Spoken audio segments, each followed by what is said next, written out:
My mom used to say to me jokingly, but it was probably serious at the time for sure. Shout out to my mom again on the podcast. Champagne tastes and beer pockets. Exactly. And that was definitely the case for me, man. Hearing Kanye, man, what he say in the song? How faked it until I got it. Yeah, listen, when I was young, I wanted all of the brand names, but you know what I had to figure out?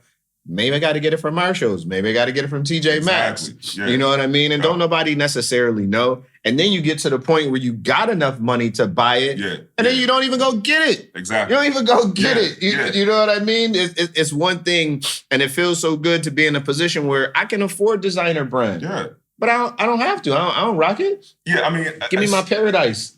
You know what I mean? For real. Like, give me my paradise. This I'm good. I ain't got to buy Gucci. For me, this is the new Ralph Lauren. No doubt. I love it. So, I love it. But when I think about what you're saying is, you know, we have this notion of keeping up with the Joneses. No doubt. Right? No doubt. What that man is doing over there, you don't know how he got that. That's right. Right? So I can't be looking at him and saying, you know what, I got to keep up with him. I got to buy the new range. I got to buy this. Now you broke. No doubt. Now you broke because now you got all these liabilities that you're responsible for paying for. No doubt. Instead of banging with the 95, Toyota Camry that got 150,000 miles on it, but it's paid off. No doubt. So now you got that cash flow that's increased because you're not paying the car note. Yep. Right. So I think it's also changing the mindset, changing the way how people think. It's just been, again, generationally over the years, just been ingrained. We keep going in this cycle. But I think people are now figuring out that we can jump off the hamster wheel. No doubt. You know what I'm saying? That we can open up the gate and find a better way to make sure that I'm financially secure. My kids are financially secure, right? Making sacrifices. I think that's really, really important. Maybe you can't go on that vacation every year. You know what I'm saying? Maybe you can't lease a car every 3 years. That's okay. You know what I'm saying? Like maybe, you want to go buy this house, but it's not where you are. And underscore that with doing that sacrifice for the purpose of what?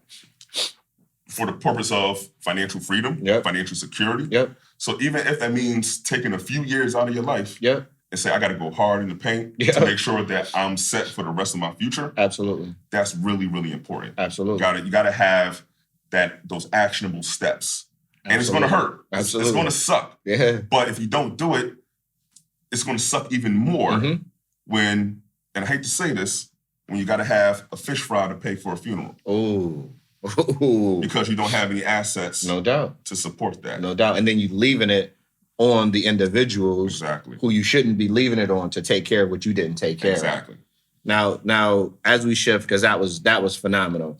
Don't go over the heads. We're not gonna go over your heads, but any quick tips for anybody investing in the market, money management, et cetera, because it's tax time right now. Because what I say all the time is if the government is giving me a fat refund check, I'm doing something wrong because that means they held my money and earned interest on my money that I could have been investing myself. So I want to break even, which I haven't done in a really long time because, you know what I mean? The IRS gets a bag from me. Sure. So give me some keys. Give me some jewels, man. I mean, everyone look forward to that refund check. Which is like, okay, what you going to do with that, though? Yeah. You know what I'm saying? Yeah. I would say, you need to take inventory of your finances at least monthly. Okay. Once you start to get towards the end of the year, gather all your financial documents. Okay. Right? Look at your budget. When those W-2s start to come in, look at, what's being withheld. At your job currently right now, if you're working, see how much is being withheld. Are you in line with where your income is? You know what I'm saying? Are you contributing to a 401k? And when you say withheld, explain withheld. What's withheld? Withheld basically means the government is taking taxes out of your paycheck. So that's right. SSI, FICA, all that, right? Wage tax. So look at your statement. I know folks don't really get paper checks anymore. They get direct deposit, but you still need to look at that statement. You got access to it. It's online, right? Absolutely. So there's no excuse for you not to be in the know. Again, it goes back to knowing what your situation is. The more you know, the more powerful you can be when you're making decisions. Taxes is huge because, again, people are looking at these income taxes, refunds that are coming in, these child tax credits that are coming in. But what are you doing with that? No doubt. Right? Are you spending that on liabilities or are you investing that money? Mm.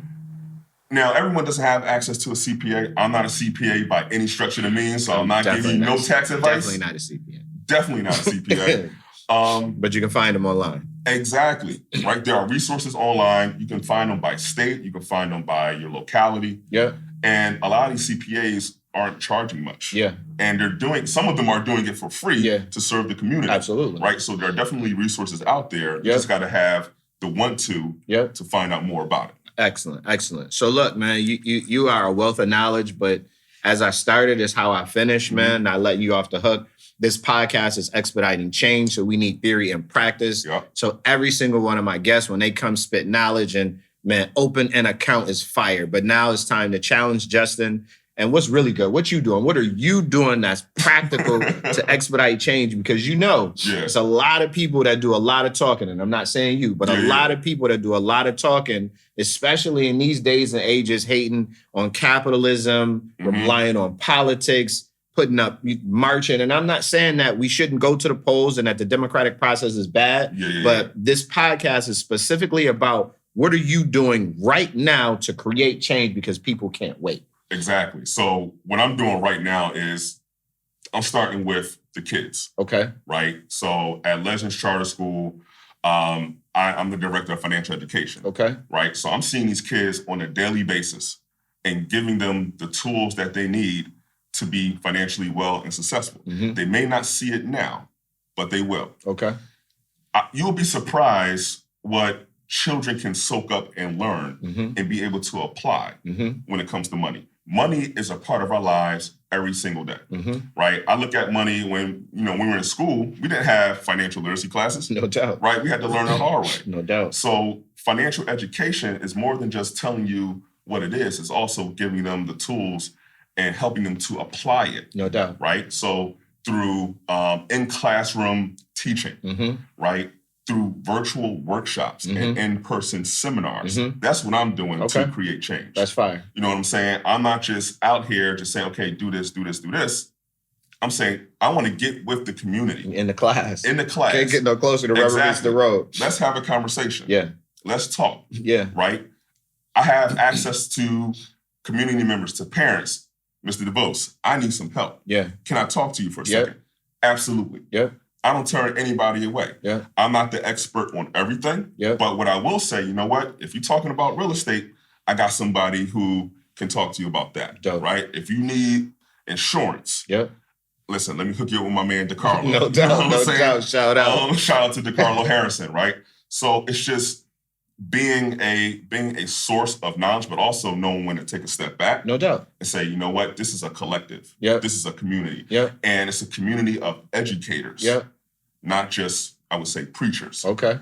A lot of people can preach. Yeah. But there are, when I remember being in church, and I'm just going to quickly say this. No doubt.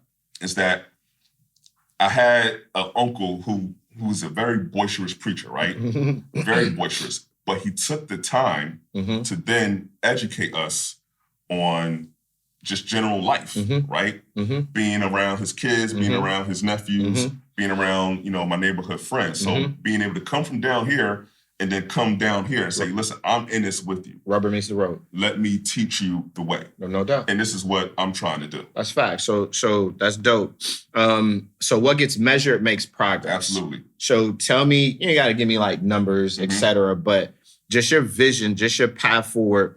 Talk to me about outcomes. What's your if you had top two, what's your top two outcomes from everything you just explained? What gets measured makes progress that you want to see that's tangible. What's your outcome?